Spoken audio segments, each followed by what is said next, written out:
Gather, children, sit for a spell. I'll tell you of black witches and where we dwell. Tituba, though great, not the first of our kind, with magical DNA, flip our heritage and rewind. Stolen our language and mystical beliefs, our evolution left from text so our children won't speak or seek. As the chiefs have their guns and wartime brute force, the priestess has her ancestors and spirits, of course, who direct and change history's course. We've toiled in the earth, black witches' blood spilled, shame eradicated, beat down. Hear our cries, feel our shrills. It is here where I invite you. It is here where I'll spend. Come in, children, come in. Welcome to the Black Witch University podcast. My name is Lakeisha Harris. My name is Toni Maurice Milburn. And my name is Lorena Elizabeth Bostic Seals. And we are the founders of Black Witch University.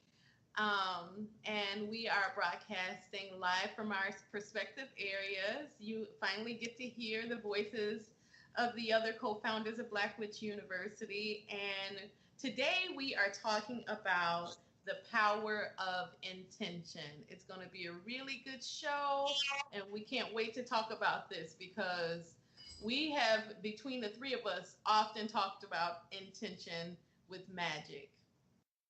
Absolutely. Absolutely. And the importance of making sure you set that intention, focused intention. Yes. This is with candle magic. This is with anything, any sort of magic that you're going to come across. When you're even doing divination, what it takes to look at your cards or whatever tool you're using, it takes intention to connect with spirit. So without further ado, I'll let my co-hosts talk a little bit about that. Well, I did write down a couple things that I wanted to address as far as intentions and expectations. I think first and foremost, the most important step is really to ask yourself, what do you want? So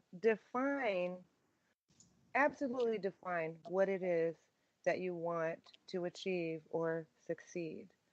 Like a general idea is not really good enough when you're setting an intention. You need to look to the end of the road. Where, at the end of this journey, at the end of this intention, where is it that I want to be? What is it that I want to have? You have to know that. So having specifics, right? Like being real specifics, because people are often broad and use broad strokes. Mm-hmm. And this is with writing too. I learned this as a writer. Like reading and writing 101 in a college classroom. They're like, give me your broad topic. Now narrow that down a little bit. So then the magical process is a process of narrowing down what it is you really want. Yes. A really good example of that is when people are doing money spells, and they'll say, I need money. I'm going to do this prosperity candle and I need money to pay my bills. Okay. Which bills? How much money do you need? Is there a bill that is more pressing than another bill? Is there something that is about to get turned off? Are you about to lose your home, or is your car going to get repossessed? Or are you just trying to get enough where you are comfortable every single month and your bill? Yeah, and then sometimes you won't even recognize the opportunity when it comes. Oh goodness. Because you weren't specific. So it's so much easier to overlook something because you might have something in the corner of your mind, but you're not speaking on it. So you got to speak on that. You have to send that intention out to be answered in the way that you want. So always define what it is exactly that you want or need. What do you think gets in the way of that, defining what we want? Because I feel like, and this is true for people who come to me for work, people who we teach, is the fear. And fear comes in all shapes and forms. But I feel like the fear of actually getting what you want gets in the way. You get nervous when I say, I want prosperity or whatever, or defining what that looks like. But also for people who have historically been oppressed, we can't necessarily see what it means to not struggle. We are fearful of our magic to the highest capacity. So fear gets in the way of even defining what it is we want or what an outcome could look like, or even envisioning that. We don't give ourselves permission to envision. It's funny you should bring that up. I had a conversation just recently, actually. A young lady said that she was doing prosperity candles and she didn't understand why she wasn't. All her other spells were working except the prosperity candles. And the one thing that I asked her to do was to examine her relationship with money, because a lot of times we are brought up with a poverty mentality where we're taught that you're never going to have enough. You have to work 3 or 4 jobs. You're always going to be robbing Peter to pay Paul. When you're brought up in that mentality, it is very hard to break that chain of thought, and that chain of thought will color how your magic works as well. So if you don't examine how you view prosperity, how do you actually look at money?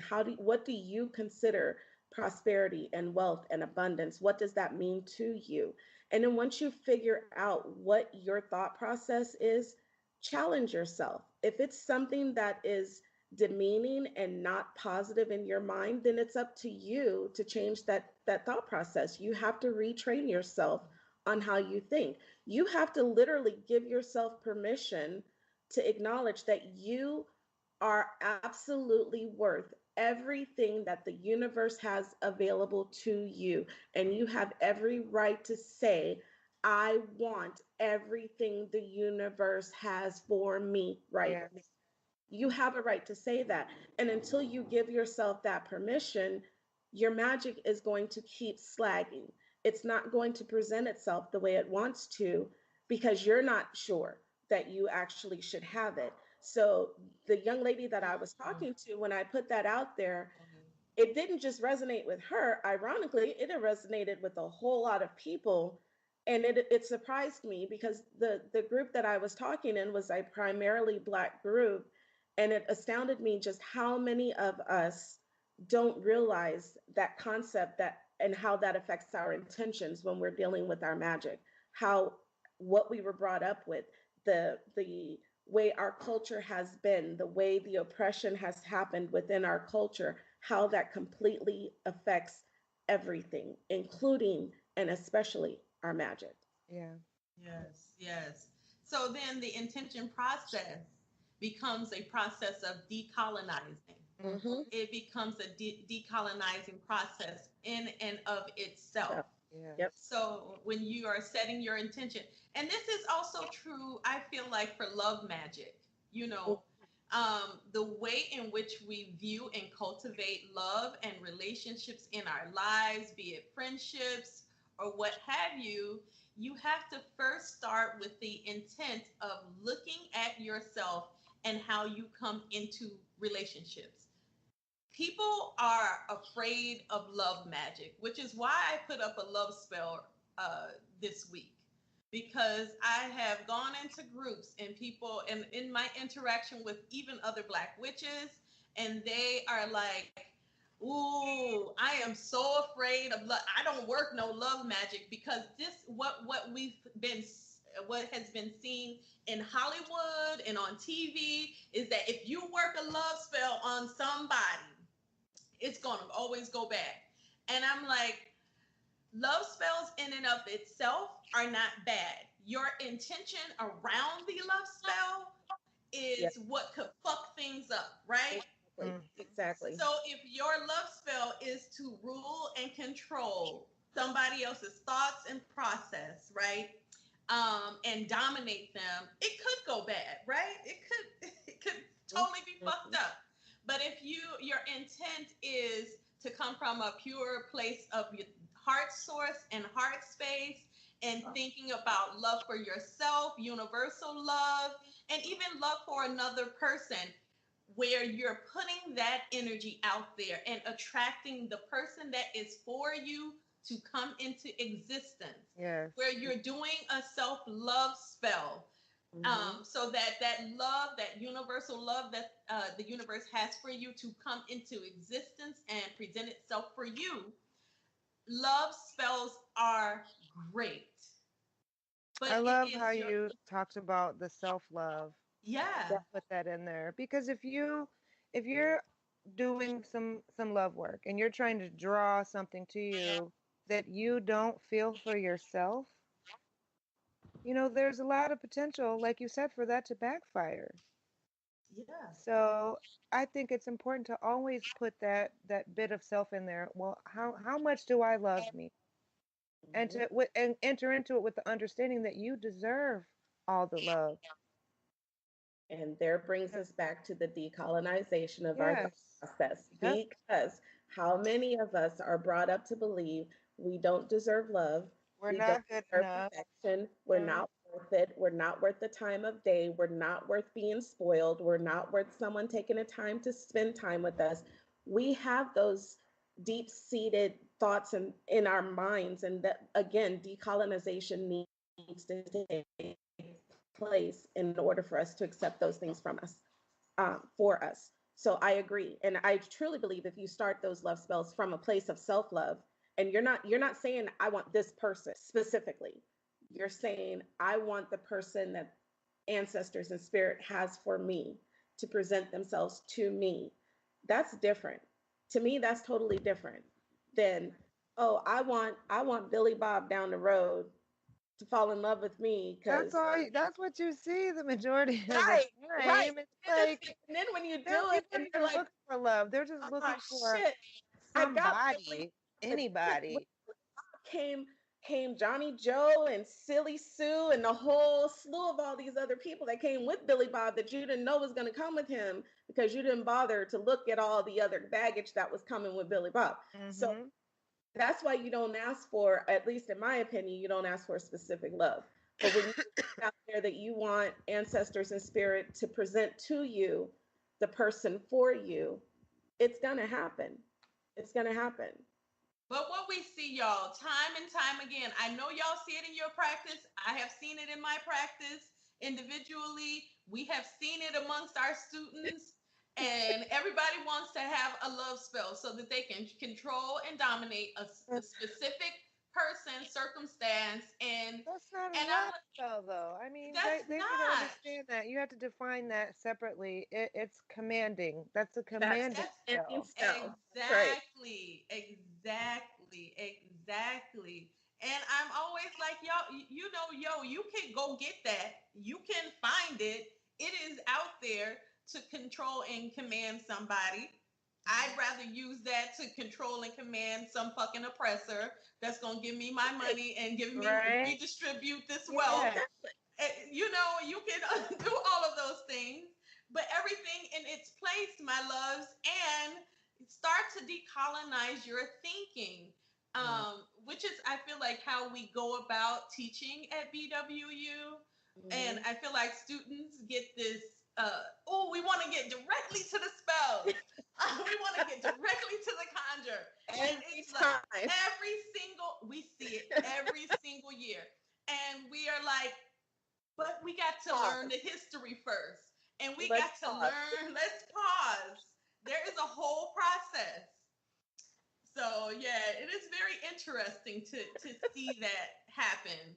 Um, and I still think they get really in angst to get to your class, Tony. Um, they learned some of the spells in my class through the earth work, but they are just like so anxious to get Yeah. to the they process. get they get anxious, but by the time they get to me, and then I start pulling from your both of your classes, and I start making them go back to each of your classes and pull assignments, and I'm like, okay, well, remember when Mama Lorena told you this and taught you this, and Mama Keisha taught you this. Then they're like, oh, I'm so glad that I went through that, because without those two classes, you cannot do my class. That's the way it works. So they, believe me, they might start out wanting to get in my class, but by the time they get there, they are highly grateful For the process. for the process. They And have that's a great appreciation for the pause. and that is what we're talking about with intent. Mm-hmm. Intent in your magic, intent in your spell work, intent in your daily life is about the process, is about the patience, is about temperance. The temperance card comes up for me here. It's like, be willing to go through the process. Be willing to sit with yourself. Since we're talking about temperance and patience and the process, let's talk about realistic expectations when it comes to our spell work as well. Because folks will get their spell set up, they'll do whatever rituals they're going to do, but then they expect things to just transpire within 24 hours. And this is not Bewitched. This is not Hollywood. This is not any of those blink your eyes and bam, it's there. So let's talk about realistic expectations. Child, yes. Let's talk about realistic expectations. Oh, and this is good. So we listened to the live video feed of Iolosha Akalatunde, Yes. and she talked about the Haitian Revolution, because this week is the week where we celebrate the Haitian Revolution. Mm-hmm. And people don't understand that there was magic, spell work, divination, everything that went into the revolutionary process of the Maroons, of our people to get us free. And it took years. It took time to do that. Everything was planned out, and our ancestors specifically had temperance. They had the fortitude to know deep inside, we're going to get free. We're going to get free. We're going to, not only are we going to get free individually, we're going to get our people free.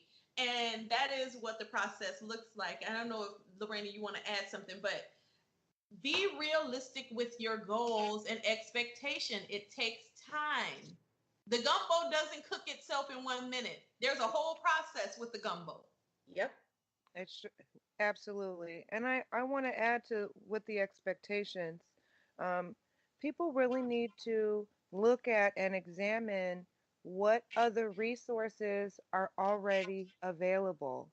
Like if there's things that are already in place that can help you, to take advantage of those things and not just like sit back and wait, like we said earlier, for something to just fall from the sky.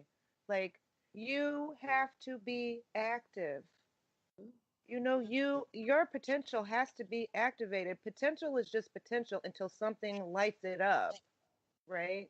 Right. So, like, for you to set this high, set the bar just so high, but you're not willing to take any steps toward that expectation, like, that is just setting yourself up for disappointment.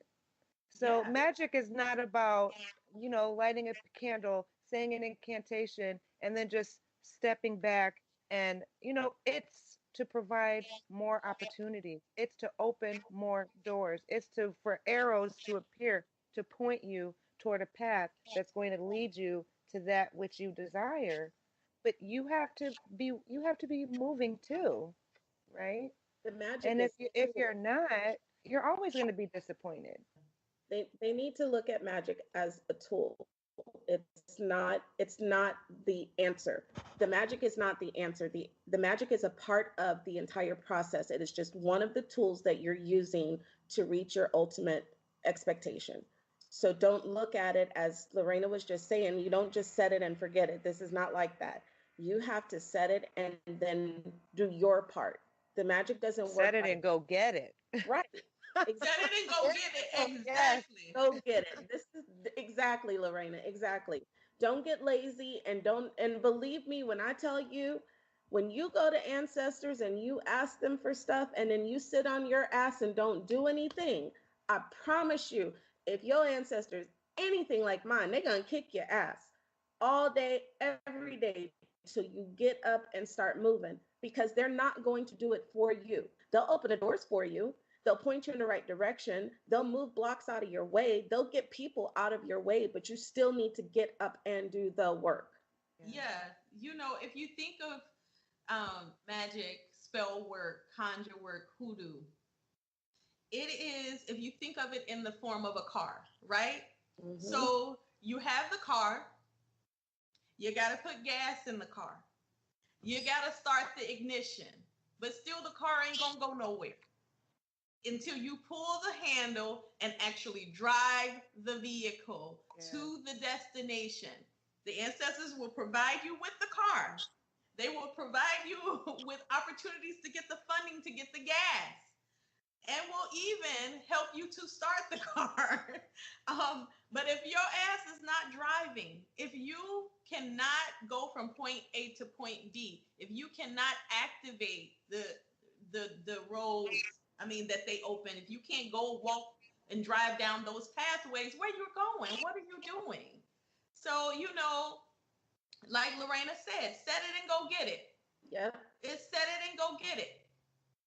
Otherwise, sitting at the altar of Elegua and asking Elegua to open up the roads, or Papa Legba, whatever deity you're asking to open these roads, whatever Orisha, Loa, ancestor, Egungun, whoever you're asking to open these roads is going to be kicking your ass, like Tony said. They're going to be like, why? What did you petition me for? What? Mm-hmm. They will not. Nobody got time for that. Nobody got time for that. Look, y'all all know we got that big mama back up in there that done cussed all of us out at one point in time, and just because she done crossed over don't mean she still can't cuss our asses out on a regular. No, does not mean that. Come up in here calling me down to come help you, and you gonna sit your lazy ass on that couch and not do nothing. No, we ain't having that. Ain't nobody got time for that.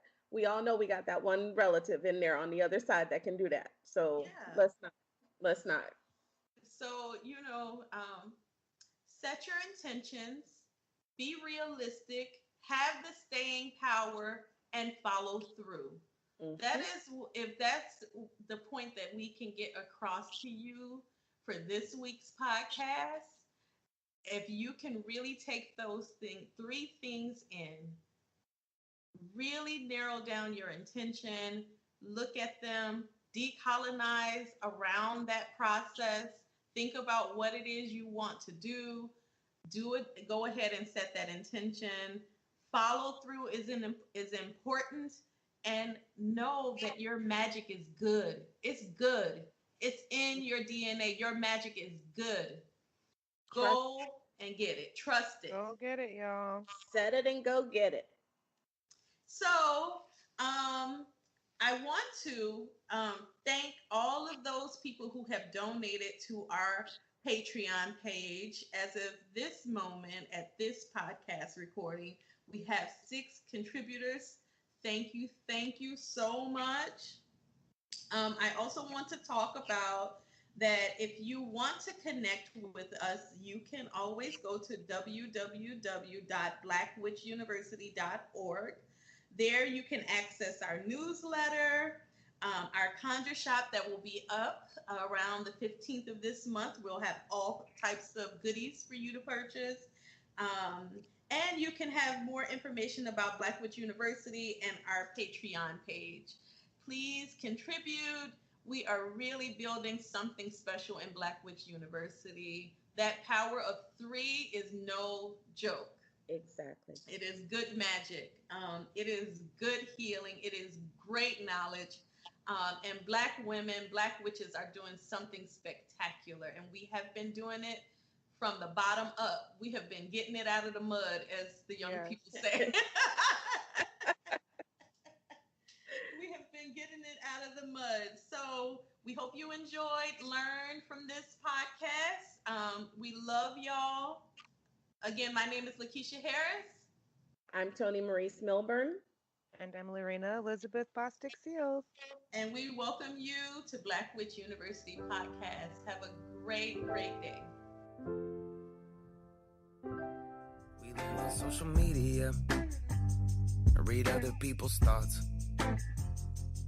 Tweet about justice, but don't show up to the march. I think about the earth, and I think about the ego. What am I willing to sacrifice at the expense of my ego?